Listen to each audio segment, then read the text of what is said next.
with Scott Allen. Hello, I am your host, Scott Allen, and this is Phronesis, Practical Wisdom for Leaders. If the topic is leadership, I'm in. I've spent more than 20 years in the field teaching, learning, writing, and questioning. When I'm not working on Phronesis, I travel, delivering keynotes, working with individuals and teams, and helping people from organizations across industries become better leaders. Want to learn more? Visit me at scottjallen.net. Phronesis offers a smart, fast-paced discussion about all things leadership. We explore relevant topics and incorporate practical tips to help you make a difference in how you lead and live. Listen Notes lists Phronesis in the top 3% of podcasts worldwide. Phronesis is the official podcast of the International Leadership Association. ILA brings together those who teach, study, and develop leadership, advancing leadership knowledge and practice for a better world. Learn more at ila-net.org. Finally, if you enjoy Phronesis, please subscribe to stay current on our weekly episodes.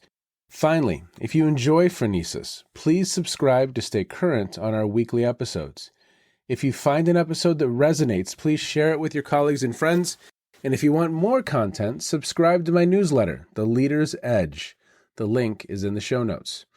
As always, thanks for listening. And now, here's today's show.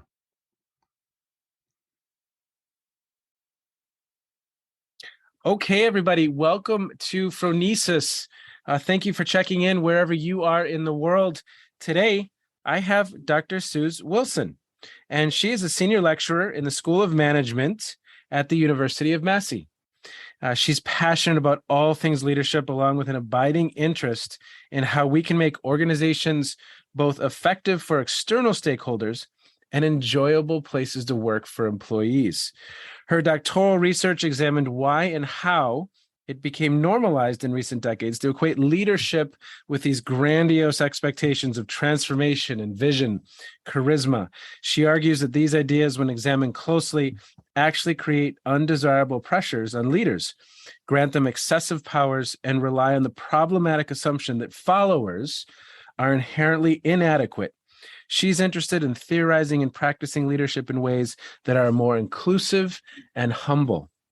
More recently, she's written a short op-ed exploring how conspiratorialism and the so-called infodemic are undermining the good pandemic leadership we had benefited from all across the world, specifically in New Zealand. And she's thinking about the wider undermining of legitimate authority and the potential for a shared reality that these dangerous and toxic influences pose, and what that reality might mean for leadership.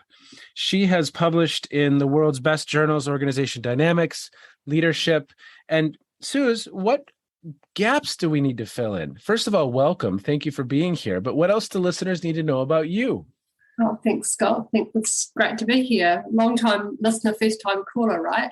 Yes. What else do people need to know? Well, I suppose in some ways I have a little bit of an unusual background in that I came to academia later in life, having been involved in as a practitioner, for several decades. So starting off in kind of basic factory work, then being a low-level government worker before I went to university, and getting involved in a whole range of kind of social justice activism causes, ending up being engaged in student unionism and then trade unionism and leadership roles, and that kind of then took me into HR management. And so I kind of had several decades of that before getting to the point of going, this leadership gig is really tricky, right? And yes. The expectations that I felt, were being placed on me as someone in an executive leadership role just felt impossible to live up to. And so that was the sort of question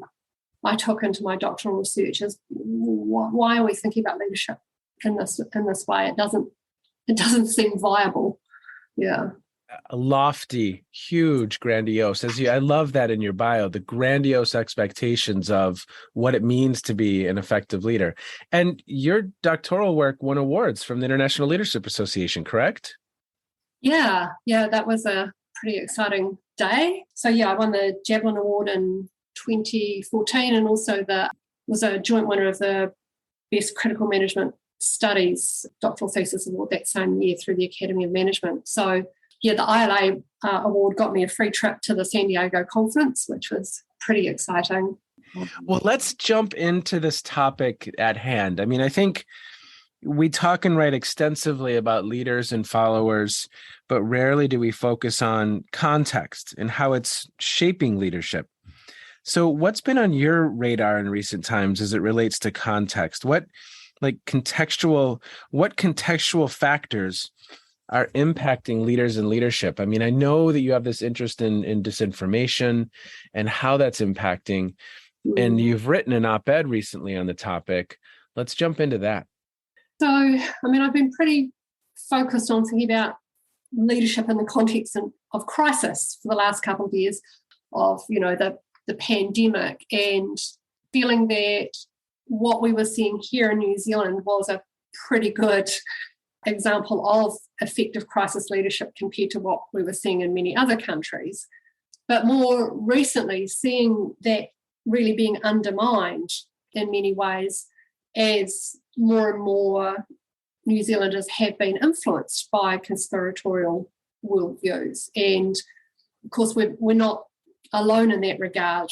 There's quite a lot of common ideas, I guess, in many countries where you see people resisting public health pressures because their resistance is rooted in a rejection of scientific understandings of the disease and the kind of public health measures that make a difference. So what I suppose I'm particularly noticing about our current context is that pressure of, if you like, the immediate crisis of the pandemic, but the kind of the slower burning existential crisis of climate change is, how it's intensifying, divisiveness and polarization, intensifying distrust in leaders, frustration that leaders can't somehow magically resolve these problems and make life just comfortable for all of us. And, in some sense, the impossibility of leading at the moment is that, a significant chunk of followers, if we have to use that language, are not prepared to tolerate the discomfort that is associated with addressing these challenges. They just want somehow things to go away and would prefer to engage in wishful thinking and denialism or, conspiratorial beliefs rather than confront these harsh realities that we are actually faced with. Well, Suze, I'm sad to hear this because, at least in my own impression of the world, I was thinking that Jacinda Ardern and the government and the country, really was, in my mind, a beacon of how to lead effectively in that very, very challenging context of the pandemic. And I wasn't aware that some of this was even kind of infiltrating the mindset of New Zealanders. What are some examples of what you've seen just in recent times? Because at least what I'm understanding from you is this is a little more recent. It's, in the United States, it was right out of the gates, this is fake, from the beginning, there were factions of people. But is this a more recent development in the mindset of the people, or a faction of people, I should say? Yeah, so it definitely, things changed, really started to change here around August last year. So New Zealand had this, extraordinary,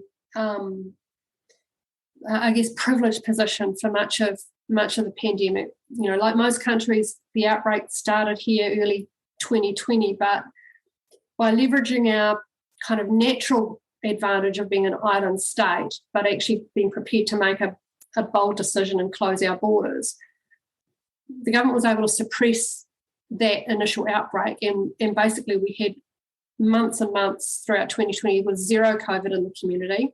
Yes. Occasional short outbreaks that got suppressed. And that took us all the way through to August 2021 when we had a Delta outbreak, and that couldn't be suppressed. And so we now have community transmission that, we'll never get back to elimination. But the government initially, when that outbreak happened, was still trying to get back to elimination. And so we were here in Tamaki Makaurau, Auckland, the largest city, we were in a pretty strict lockdown for about 4 weeks. And during that period, researchers who track disinformation and conspiratorial activity on social media saw a really rapid increase in the amount of traffic that those, that kind of content was attracting. The government, after sort of a month, essentially accepted elimination wasn't possible, started easing back on restrictions, pushing vaccination really hard. But really there were quite intense restrictions until December. And as part of that, the government also put in place vaccination mandates for various professions and jobs. And that led to some people losing their jobs because of their refusal to be vaccinated. Okay. When in early 2021, so we started getting Omicron, which of course is even more infectious. Vaccines are less effective in preventing transmission, although they still prevent serious illness. This kind of conspiratorial wave was still, bubbling along pretty actively. And then the Canadian convoy happened. It was basically picked up here, and, a whole bunch of people went off to Wellington, camped on Parliament grounds, and basically took over Parliament grounds for close to a month. Form of protest that was really quite unusual for our country. The kinds of imagery that was being shown there were extreme kind of conspiratorial worldviews, an awful lot of really misogynistic imagery of Ardern. And while there was only a couple thousand people at Parliament, the amount of traffic, again, that they were getting on social media, on a couple of days it exceeded the number of clicks that mainstream media was getting, which is an unprecedented kind of disinformation surge. While the government has not wanted to indulge any of that, they also haven't been able to be impervious to it. And so over time, the level of collective focus on COVID-related restrictions has eased, and it's shifted more to it's your individual responsibility. That kind of collective momentum that had carried us through for so long, and that I think a lot of us felt committed to and proud of, that's been eroded because of the divisiveness. The mandates have by and large been lifted, other than, really in healthcare now. And yeah, there is kind of this sense now of, you have to look after yourself. How did the leadership react to the activities at Parliament? How did they respond to almost this new crisis, right? They'd been fighting one crisis, and now we have this new crisis of disinformation, it sounds like elements of extremism, or at least more extreme than had previously been acceptable. How did they respond to that? What they did refuse to do was essentially refuse to negotiate. Okay. Some people, I guess, then argued, well, that's being disrespectful, that's not helpful. Of course you should meet with these people, they're your citizens, they're really upset. But they by and large held the line, and for the most part had cross-party support on that, because the set of demands that the protesters were advocating were really bad from a public health perspective. They were basically saying, any COVID-related restrictions should be lifted. While they tried to create this narrative that this was an anti-mandate protest, the reality is many people simply didn't even believe that the virus was real. They don't believe in any of the science. A lot of them are anti-vax. And so the government was just like, well, no, we're not going to negotiate over those sorts of issues. There is no common ground. For some people, that was the right decision, because what was also notable about this protest was the level of, it was like the Canadian convoy, in that people just turned up with their trucks and their camper vans and blocked the streets around Parliament, so businesses couldn't operate. Kids going to school were being spat at and abused. So the level of kind of, if you like, low-level violence was kind of against just normal people who weren't part of the protest, trying to get to and from around the parliamentary precinct was kind of, again, something we've never seen before. And so that was alienating, a lot of people. The local authorities were trying to get people moved along. The police took a relatively kind of low confrontation approach, but after 3 weeks, eventually the police did move in, and there was kind of a riot as people were moved off. So, they generally refused to negotiate, and I think it was one of those decisions where they were damned if they did and damned if they didn't. Yeah. Yeah, and so many leadership judgment calls around these kinds of issues, that is where you find yourself stuck.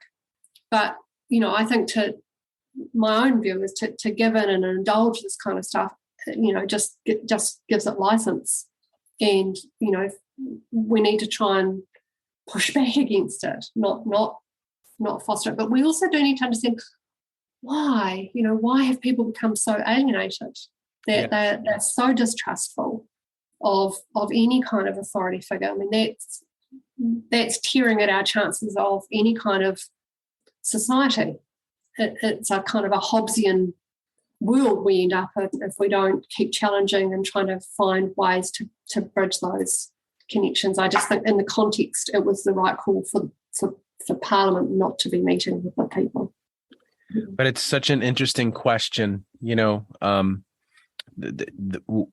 the source of the disaffect, the source of the anger, the source of the fear.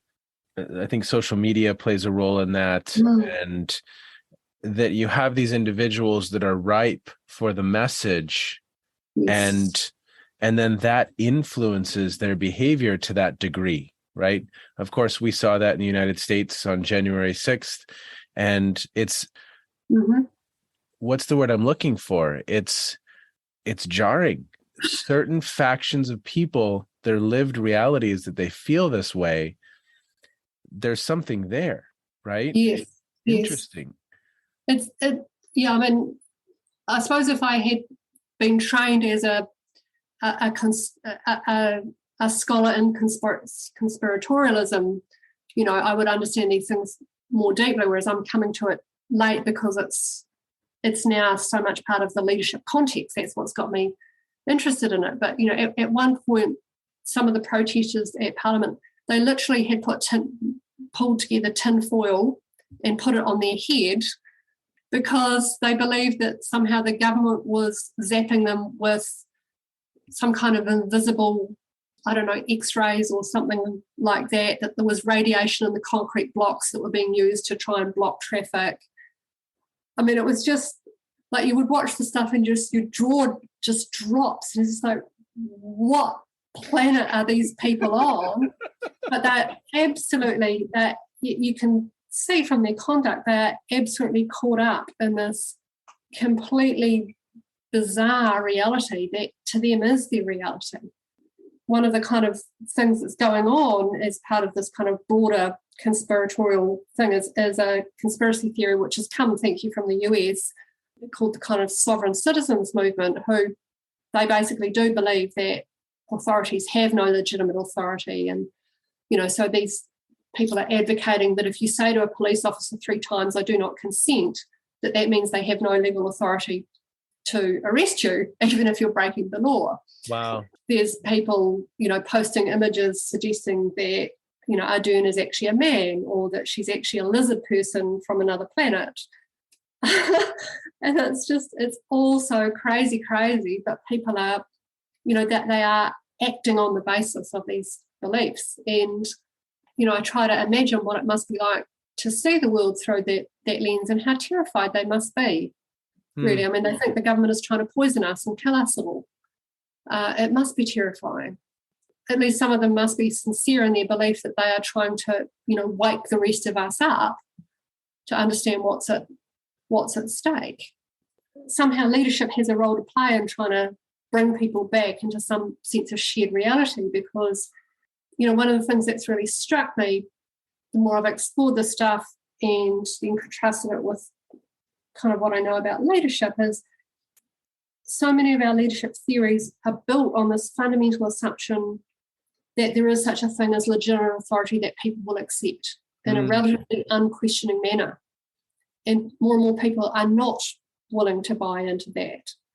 Anyone who's trying to claim legitimate authority over them, they will be intensively suspicious of. So you can't even begin to lead when you have no shared notion of reality, when you have no shared discourse about what is real and what isn't real. And that poses a real threat, I think. I've been reading a really interesting author. He's in the States. His name is Ray Dalio, and he runs a company called Bridgewater, and they manage, I think it's $150 billion of assets. He is very interested in kind of world history and the economic cycles, and he calls it the big cycle. China has gone through these big cycles, and China's kind of on the upswing, and the US, according to his metrics, he has about 18 different metrics that he's tracking. And this has to do with just even our fiscal policy over decades and printing money and just the decisions we've made that have placed us in weaker positions. But one of the indicators are what he calls values gaps, where large factions of people start having greater and greater gaps in what it is they value and what their version of reality is, right? And it's just very, very interesting, whether it's kind of fear or anger or some of these base emotions that people are tapping into with these factions of folks. I mean, very real ramifications for leadership, right? Yes. And yes. even the concept of influence.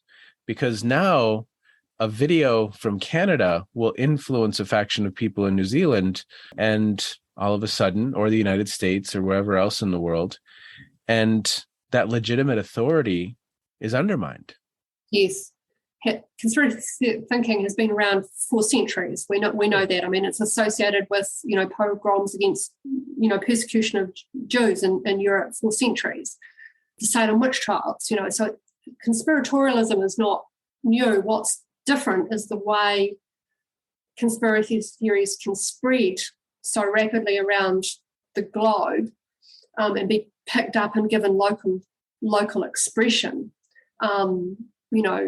so rapidly now. Whereas, it used to be, if you like, the one village idiot who was, prepared to think the village, that the world was flat. Yes. Would only very occasionally meet an idiot from the other village, right? Now I can connect with all 10,000 yes, flat earthers yes. very quickly. Yes, right? yes. And so, of course, this gives them a sense of validation. It gives them a sense of community. It's really clear that most radicalisation of people now happens online. Happens through their consumption of, more and more extreme content, and the way they find that is by virtue of the algorithms that the social media companies have to try and keep us clicking and scrolling more and more and more. So, we are being misled, in that sense by non-human forces, but forces which ultimately are subject to human control. They are policy decisions made by those companies. And what's so interesting also, Suze, is that we are clicking on it. So we also, those algorithms are being strengthened when we click on the fear, the anger. We're fueling it. The big tech companies are getting very, very wealthy. Media companies have figured out how to monetize the digital space because, when print died, then our whole business model died. But now this seems to be the new revenue stream. At least in the States, it's big business. It's big business. And billions are being made on the fear and the anger. And big tech is winning. These media companies are winning because that divisiveness. And so kind of as we were going back and forth in this dialogue before we got online today, just via email, I put that in there of like, how do we monetize the middle? How do we monetize, good, reasonable human beings? Yeah. I mean, it's sort of like, I don't think there's absolutely any easy answer to it. I mean, part of it with that pressure on social media companies to be, to act in a socially responsible manner, that has to be sustained. And I mean, I think in that regard, Elon Musk buying Twitter is a real worry because Twitter is already a hellscape, as it is. But, at least it had some capacity, that you could get, particularly if you got involved in campaigns to report, people who are posting offensive content, you could maybe get them suspended, maybe get them blocked. But his kind of absolutist, free speech lunacy, it's not a defensible proposition in my view.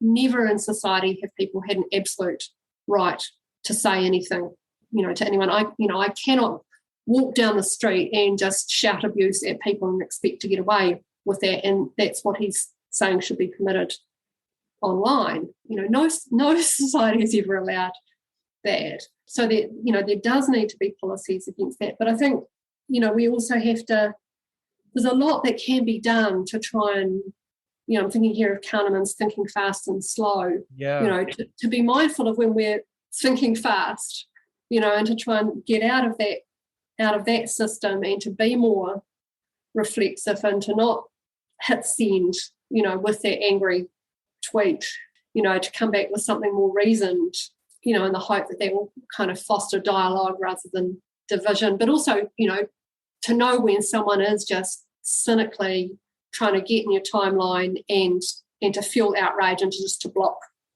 and deplatform is a better strategy.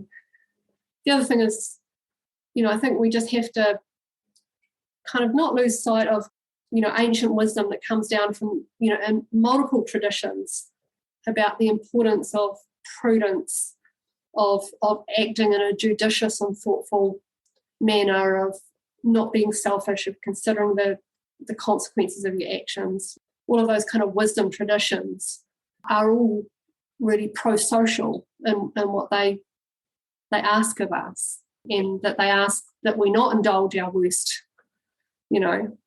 instincts. So, we have to kind of keep coming back to those as the things that will, allow us to survive, because fueling the outrage will just take us down a worse and worse track for sure.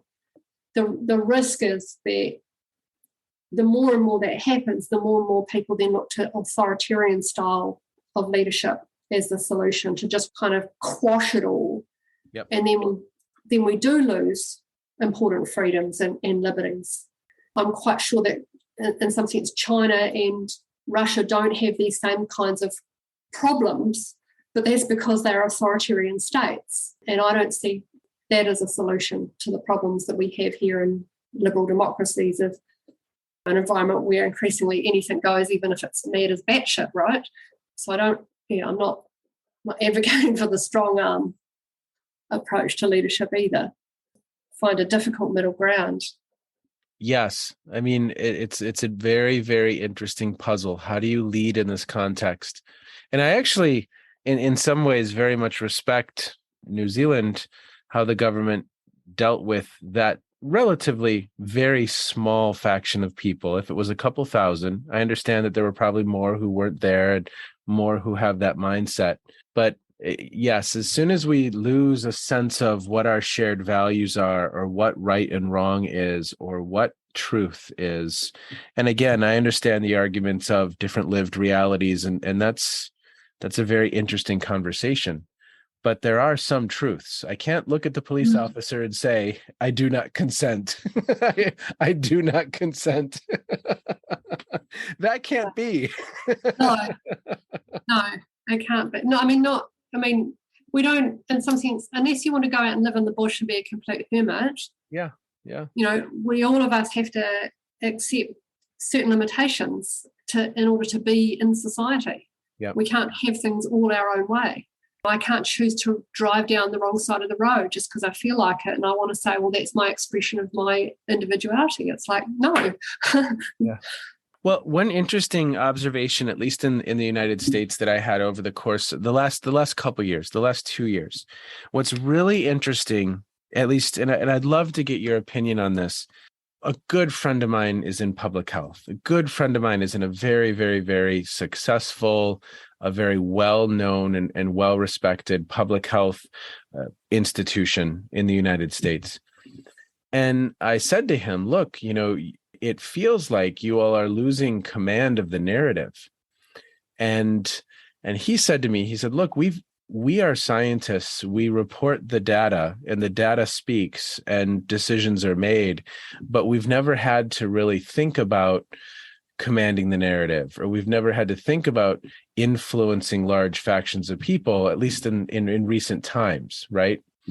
Mm-hmm. And so it's very, very interesting. This, how do leaders influence that narrative in today's context? Whether that's the use of social media, there has to be a better way of communicating those shared values, communicating the narrative in a way that reaches, because it's not working right now in many ways, right? Yes. They aren't commanding the narrative.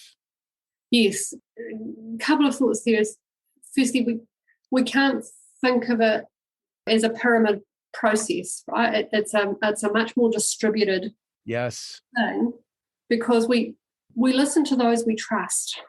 A significant part, although arguably not significant enough, but at least with some of it, significant part of the government's effort to persuade people to get vaccinated here has been about devolving that work to local community providers. Within Māori culture, traditional, the kind of the village centre is called the marae.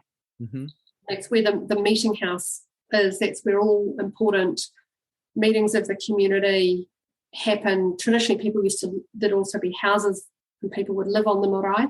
But many urban marae now in town and city centres, it's just a meeting house and some land associated. So many marae are involved in healthcare provision now, and that giving them funding to do outreach into their community was absolutely key to getting Māori vaccination rates up, because they were falling behind when the government had a more centralised approach, because people did not necessarily trust white, so we call them Pākehā, health providers. It needed to be localised. And similarly, church communities have been incredibly important part of the vaccination program. So my partner was actually working on the vaccination program during the rollout last year, and so many churches opened up their doors and were running vaccine centres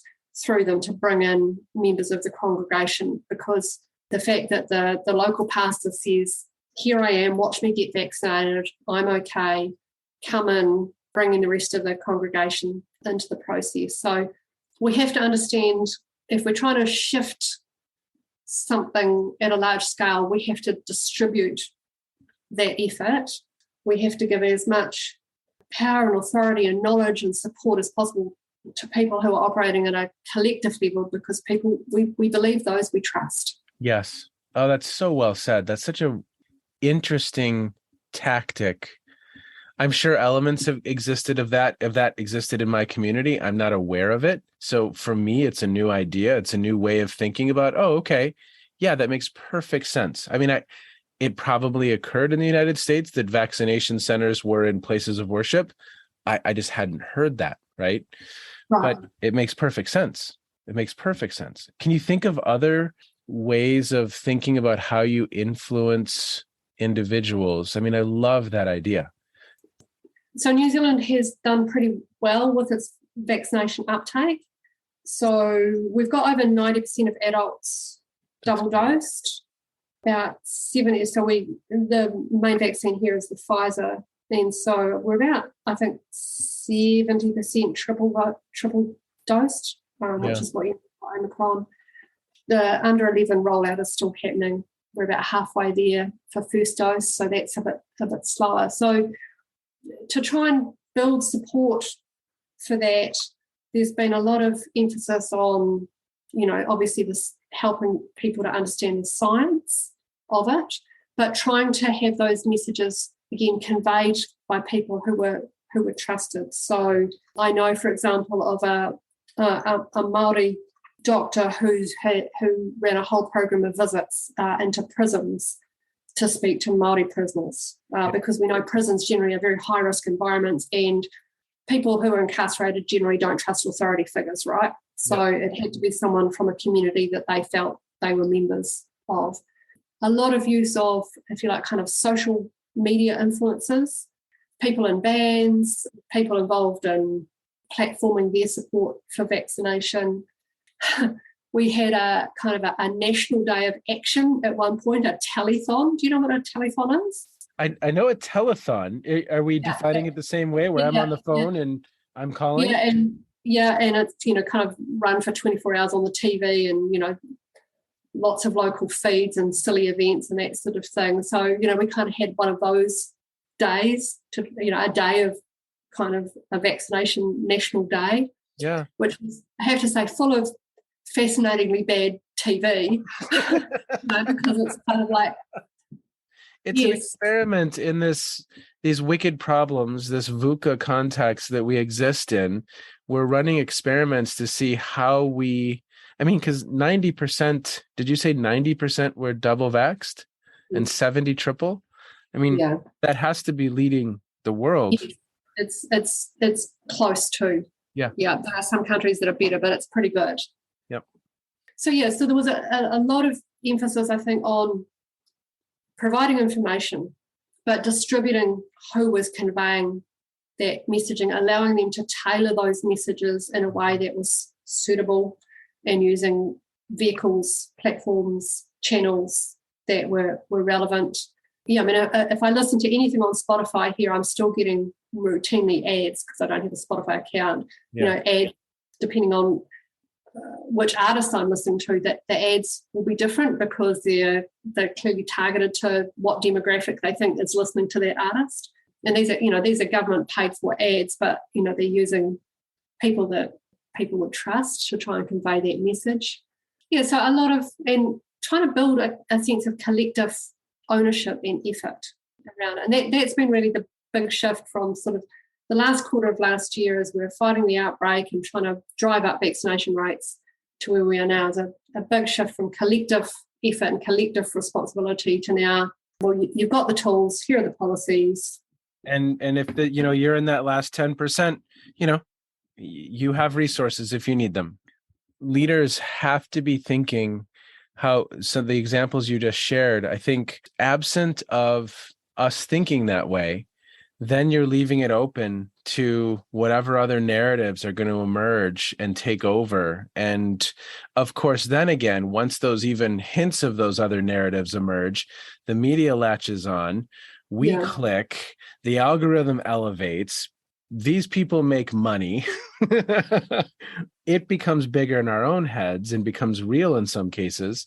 And if something isn't combating that, or if I'm going with the normal way of, well, I said it at the press conference, well, a teeny faction of people learned about your press conference. We need to do this differently, right? Yeah. I think that, certainly for heads of state, they have to, understand, while they, in some sense, bear responsibility for articulating a message, if that message is not being picked up and translated by multiple other influences, then not much is going to happen in reality. Exactly. Because so many people are just never going to engage with mainstream media to hear that message in the first place. They're off in their own little bubble. Yep. Confirmation bias. Yep. Suze, let's keep this conversation going. Let's keep this narrative about the larger context, and let's keep thinking about what does it mean to influence in the digital age. What is that? Again, the leader may stand up and give a speech, but is that speech effective in shifting public mindset, narrative, pride, ownership, values, shifting and shaping values and shared values? And I think at times we're losing that war, or the leader is losing that war. And so a different approach to that influence and thinking about how we influence, even again, if it's pride, if it's just the good that's happening, because again, that gets lost as well. All of the good that's happening gets buried which then also creates this distorted perception of the world. Yeah. I mean, I think one of the challenges we've had here have been quite unrealistic expectations about what the government, or any government, frankly, could or could not do. At times, the beat up because something wasn't perfectly done. I'd just be looking at it and just going, "What do you expect? Yes. What on earth? Who could have got it perfectly right in these circumstances? Give them a break. Are they doing relatively better than most? Yes. Okay, awesome. Be grateful for that. And are our leaders showing signs that they're trying to learn and adapt continuously as information changes, circumstances change? Yes, okay. So give them support. Don't just tear them down because it wasn't perfect. But there's certainly been a really strong element of that in the narrative all the way through, and I've found it incredibly irksome. Well, and to circle back to where we started today, part of that is that narrative that of the great leader, the charismatic leader, the perfect transformational leader. No, that doesn't exist. It never has in history. It didn't, but we lionize that individual as, wow, oh my gosh. And of course, the only stories you hear about some of these individuals is the great good, but they had foibles too, many of them, right? Yeah. And I think it does the work a disservice if that's the bar we're setting. So I love that part of your work because I think that's no person, right? That no one is that. It's such a seductive message, though, isn't it? And I mean, it's been such a dominant force in our field for so long. And of course, that's then what flows through to what people are taught. Yes.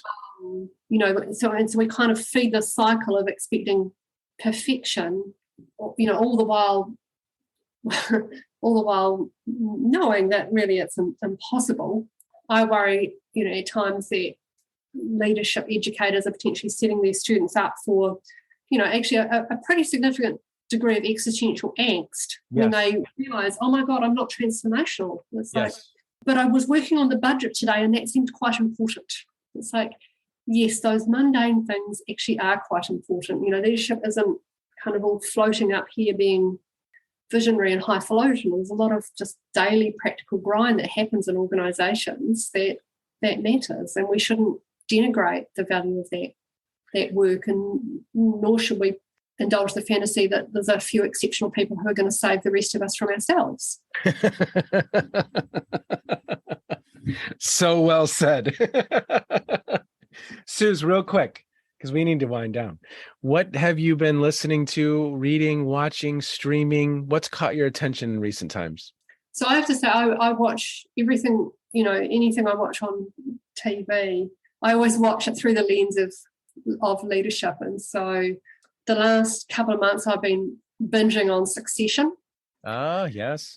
Which I just think is a really fascinating narrative when you see it through leadership, and the way the patriarch controls and manipulates the family, and everyone else is in thrall to his leadership.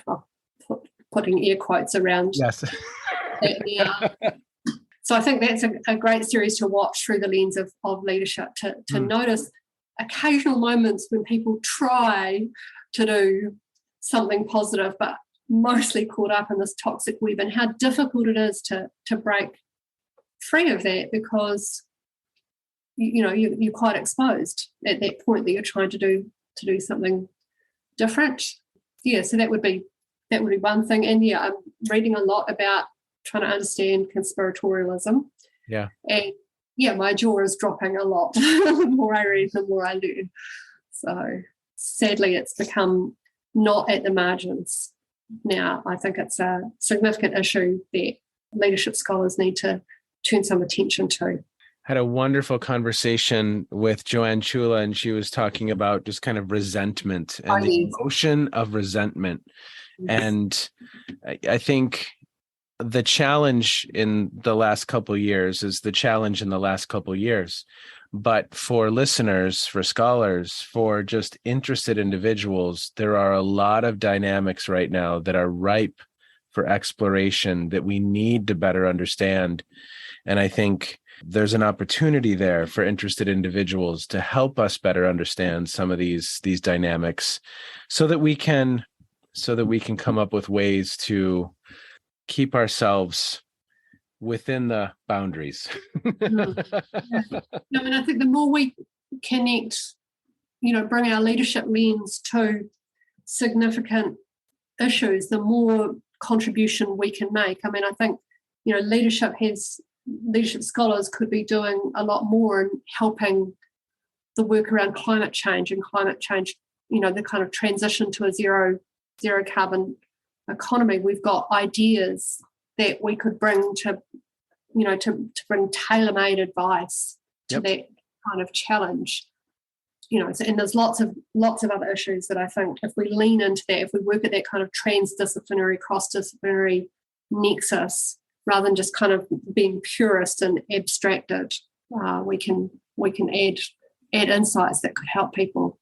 Because that's another great example that we could spend a lot of time discussing, but the climate scientists have not effectively communicated or influenced a large enough faction of people yet to take serious, considerable measures to combat where we're headed.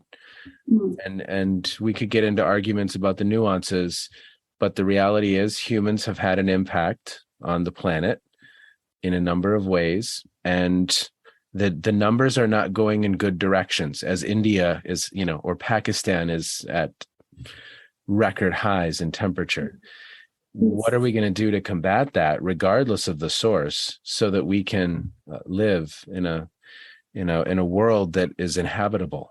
And so that's another ripe example of the scientists haven't yet influenced a large enough faction to take action. And again, that might be part of the human condition, right? Being proactive about changing. Suze, you're coming back and we're going to talk more. Will you please? Yeah, love to. Okay. Because we have more to discuss, but I'm really, really looking forward to continuing this dialogue and continuing this conversation, because I think this is a contextual shift that is having major ramifications on the work of leaders, and how leaders navigate that is critical. It's absolutely critical to our success. And thank you for the good work that you do. And I'm looking forward to our next chat. Thanks, Scott. It's really great to chat with you too. Okay, be well. You too. What a really fun conversation with Dr. Suze Wilson about some of the contextual shifts that we're seeing. I think, there's two books that have really, really gotten my attention in recent times. I mentioned one over the course of the podcast, and that is the book by Ray Dalio, Principles for Navigating a Changing World Order. I'll put a link to that. And I'm in the middle of a book that Henry Mintzberg had mentioned, which was 21 Lessons for the 21st Century. And I'll put a link to that as well. I'm in the middle of that book, and that also working to really help us think through some of these seismic shifts in the context. And having an eye on that is critical as we think about the topic of leadership. Going back to Barbara Kellerman's notion of the leadership system, leader, followers, contexts, and, one heuristic to be thinking about this phenomenon called leadership.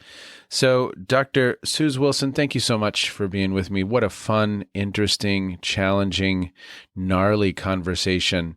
And I think one that we have to keep our eye on, and I look forward to us having further dialogue. For those of you thinking about where you can have that dialogue, the International Leadership Association has just opened up their registration for the conference this fall in Washington, D.C. So check that out. I'll put a link to that also in the show notes.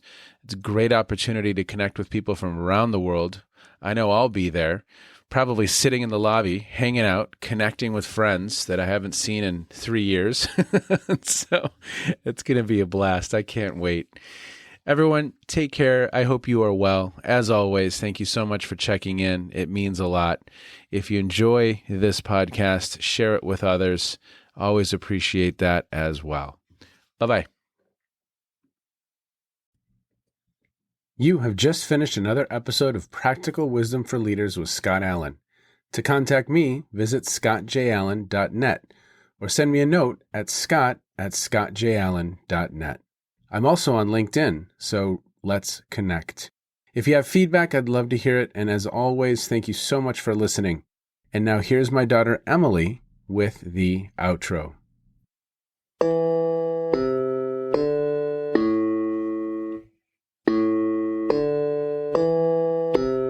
You've been listening to Phronesis, Practical Wisdom with Scott Allen.